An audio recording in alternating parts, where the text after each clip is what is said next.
Hey besties, welcome back to my channel. Today I'm going to show you guys books to read this spring.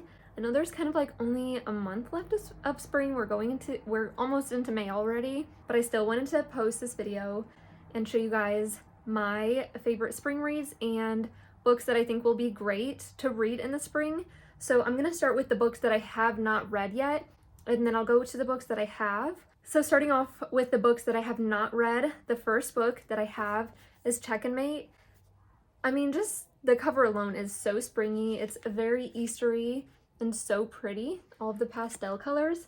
I have not read this yet. I'm so excited to though. It'll be my first and probably only Allie Hazelwood book because I know she's very spicy and, you know, I don't love to read spicy books. I try my best to avoid spicy books, and if I do get them, I just try to skim over it. So yeah, this is the first one. I'm so excited to read it. I think it's a sports romance book, or is chess a sport? I think that's one of the debatable topics, right? I'll just say it is. I don't want to make anybody angry. So sports romance, I know maybe he likes chess. Mallory Greenleaf is done with chess. Okay, so she is. Every move counts nowadays. After the sport led to the destruction of her family 4 years earlier, Mallory's focus is her mom, her sister, and the dead-end job that keeps the lights on. And then the boy is Nolan. That's a current world champion and reigning bad boy of chess. Okay, so they're both chess players. And I think it's gonna be like they hate each other and then they'll banter and then the romance will happen. That's my guess on the book. I'm excited to read this. I can't wait, and I obviously will tell you guys what I think of it and post about it. So there's the first book. And then the second book that I have not read as well is Sunset Summer by Stephanie J. Scott. I haven't read this yet because I had seen that there's other books that go with it, so I don't know if you have to read the other books. I should look into that so I can read it, but it's very glary. I'm trying to but then that looks silly. I need to look to see if I do have to read the other ones or if I can just read this. I feel like a lot of books you can read out of order and you don't have to read the other ones, so hopefully this is one, but Sunset Summer, it looks really cute. It's very bright yellow. It's like a little chick for Easter, spring. I forgot what this one is about, to be honest. I got it early last year, I think, but it's really hard to read. The font is so light on the yellow and super tiny. When my parents sentenced me to geriatric exile in a sleepy beach town for the summer with my grandparents, I tried everything to stop it. I'm the good girl, the straight A student. So it goes on about just all of her good things, and she has a sister, Grace, that's a rebel with a party girl reputation. Grace, was it? The main girl went out with her sister one night to on her graduation. I cannot talk today. She went out with her sister on graduation night to a party to be the DD. Too bad I only had a learner's permit and crashed her car. Oops. Yikesies. Now she's in trouble and has to go through court.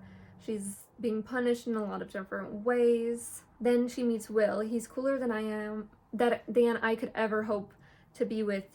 I'm so confused. He's cooler than I could ever hope to be with dyed black hair and piercings. Okay, got it. He finds me on the beach and then they talk through sunset, like literally the whole night, and he just listens to her and then it goes on. So it seems super cute. So she's a good girl, he's a bad boy, but I always like those books, the good girl, bad boy vibes. I always love it. But for the most part, I always feel like the bad boys in the shows and movies, or the shows and books that I read, they aren't really bad boys, they're just sad boys that just need love. Come on. Either way, I love the bad boys. So I'm sure I'll love this. Okay, next one, and the final one for the book that I have not read yet is The Cheat Sheet. You probably already got to look at it when I was flinging it around. The Cheat Sheet by Sarah.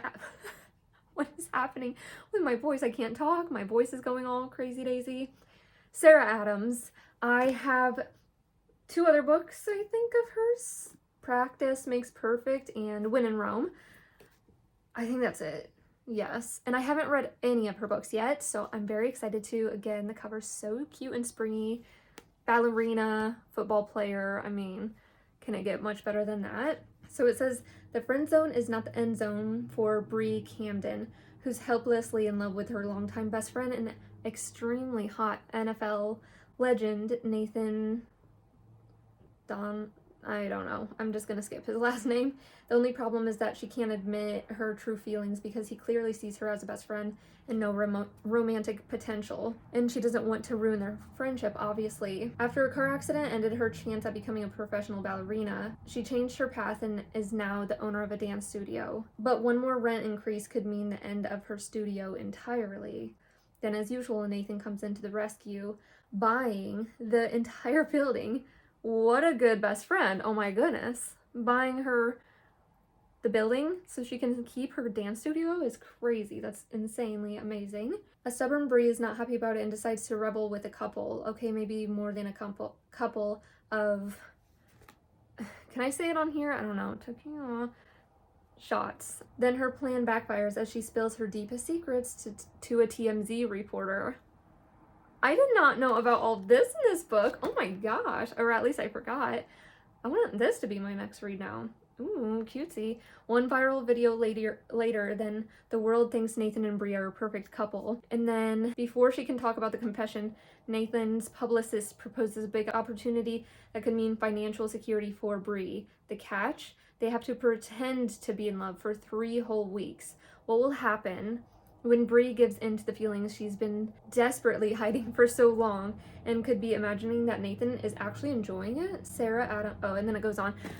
I want to read this so badly now that I don't remember it being like that. I'm so excited to read this now. Have you guys read this? I feel like a lot of people have read the cheat sheet. Also, mine says special edition on it. Can you guys see? There. Why? Do I have like an extra chapter? Or is it a different cover? Do I just have the green cover? I don't know. Very excited to read this. Now going on to the books that I have read that I think just are so perfect for spring. I'm gonna start off with just the most perfect one. One of my favorite books, Picking Daisies on Sundays. Isn't it gorgeous? I always say it's very simplistic but just beautiful. I love this cover so much. The little hearts. It's so cute. I love it. I love it. This book was amazing. Literally a 5-star for me. And it is a YA. All of these are YA. I don't think, no. None of these books have any spice in it. Maybe a few, obviously there are a lot of teenage boys in it. So there's some kisses at most, and then the teenage boys might say, sorry, my window's open by the way. Hey motorcycle. So a teenage boy might say the S word, the 3-letter S word, if you get what I'm saying. But that's really about it. Nothing happens. Obviously teenage boys are gonna be teenage boys, so you will have that, but no scenes. Picking Daisies, I gave it 5-star if I didn't say that already. It says Danielle Daisy Marie wanted love. It's all she hoped for when watching endless rom-coms every Friday night. What she hadn't hoped for was to find in her childhood best friend Levi. I feel like I just want to read this book again because it's just so good, and it was such a cute, fast read. I don't even know how quickly I read this book. Also, the pages are crazy white.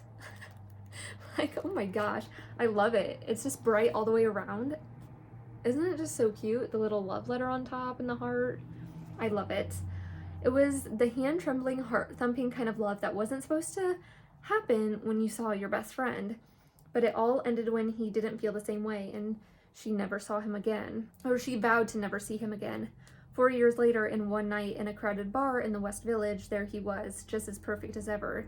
Maybe it was the lighting or the way his hair was curled above his brow, but she couldn't say no when he asked her to be his fake girlfriend for his sister's wedding. Another chance at being his friend and mending her immature mistake. How was she supposed to say no? The weight of possible rejection from her dream grad school quickly became the least of her problems, with old resurfacing feelings at every stage. Romantic interaction and stolen glance, she struggles to find confidence. She couldn't help but think that maybe she should have just said no to protect her heart for a second time. It's so cute. Fake dating, friends to lovers, like childhood best friends, or like, yeah, teenage best friends. It was such a good book. I love it so very much. It was just so cute. 5-star read. You need to read this. And I mean, just look at it. Look how beautiful it is. The cover is enough for you to buy it. It's just stunning.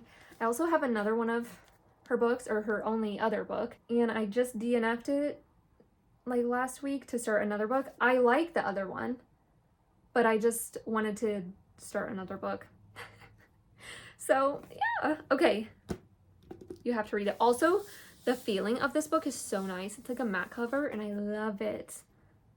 It's gorgeous. Gorgeous, gorgeous. Read it. You have to. Okay, next book is It Was Always You by Judy Corey. Also has that matte cover. It's so nice. I loved this book. I think I gave this one a 5-star as well. This one does have a very YA feeling to it, and it is cool. No, I don't think it's actually a slow burn. Not so much. Ish. Yeah, maybe a little bit. But it is pretty YA feeling, like I was saying. It's just very young adult, but I still really liked it. It was really cute. And I really want to read more of her books because I really did like her writing style, and this book was good enough for me to want to read more of her books. So 16-year-old Lexi Stevens has never been kissed, never even been asked out on a date. So when she humiliates herself in front of her crush and her brother's best friend offers her to be her fake boyfriend for the week to make her crush jealous, she doesn't know if it's the stupidest idea or a dream come true. Already, fake dating, brother's best friend, YA romance, that's amazing, it's perfect. When Noah Taylor's abusive stepdad kicks him out of the house, the last thing he needs is for anyone at school to find out, not even his best friend. But when his new girlfriend discovers he's homeless and lets him sleep in her closet, he starts to wonder if he's found someone he can confide in after all. Soon, Noah and Lexi are putting on a big show in front of the whole school while sneaking around behind her overprotective father's back. It isn't long before feelings develop, and it becomes harder and harder to discern between what's fake and what's real.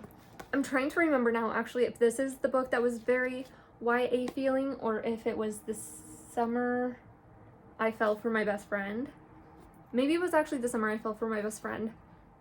I don't know. Either way, read this. It's really good, really cute. I really enjoyed it. I think I rated it a 5-star. I'm pretty sure. Very cute, very good, and a really quick read. I got through this book in less than a week, I want to say. So there's the next one. My phone's ringing. Hang on. Okay, now the next book that I have read is My Life with the Walter Boys. You guys hear me talk about this book all of the time. It's so good. This is actually my signed copy that Allie, the author, Allie Novak, I forgot to say her name, sent me. I got it yesterday. I am so excited. It's amazing. Literally, there's all their names, all of the signatures from the cast from the show. One of my favorite books, one of my favorite shows. So I was so excited when she sent this to me. It's amazing. Anyways, if you have not read or watched the show, do both. It's so good. It's so good. It's one girl, 11 boys, one roof. So Jackie's whole family, her parents and her sister, were killed in a car accident. So she had to move to Colorado with her mom's best friend. And Jackie didn't know until she left New York and got to Colorado how many kids Catherine has, which all of them being boys except for one of the kids. One is a little girl. So obviously it's a little tricky for a girl and a bunch of boys, let alone a handful of teenage boys, mostly teenage boys, to live together. And it's kind of like a love triangle, her trying to figure herself out, two boys like obsessed One More Obsessed. I'm Team Cole, that's all I'll say. I love Cole. This is such a good book, such a good show. You definitely have to read it and watch it. I love it. Now to go along with this, I just finished my Return to the Walter Boys today, and I really liked this book. I think, well, I know, I rated this a 5-star, and I rated this a 3.5 star. I wasn't into it until like page 100, so that's the only reason I knocked it down a little bit, but after that I really liked it. But I would suggest to read it. I mean, you have to know what happens, so definitely read this after you read My Life with the Walter Boys. And if you're the type of person that if you watch the show and then you read the book but you don't want to know what happens in this until the next season comes out, don't read this, because then this is going to be the second season and the second season isn't out so far, so I know what happens now. So if you don't like that, don't read this one quite yet, but I just have to say it was a very good book. It was. I liked it. 3.75 like I said. So yeah, all right, that is it for the spring reads. I hope you enjoyed this video. Let me know what your favorite spring reads are so I can just add to my TBR. It's a problem at this point. I have so much on my TBR and I need to get through it. I've put myself on a book buying ban for a few months now because I told myself I have to read like 10 more books before I buy more. Like, the TBR is building up and I need to get through it before I keep buying, because otherwise I'm going to have a whole library filled with books I haven't even read. And that's crazy. So, but still, let me know your favorite spring books. If you've read any of these, what you thought, what you rated them. And I will see and talk to you guys in the next video. Bye! Oh, what a plot twist. 'Cause now you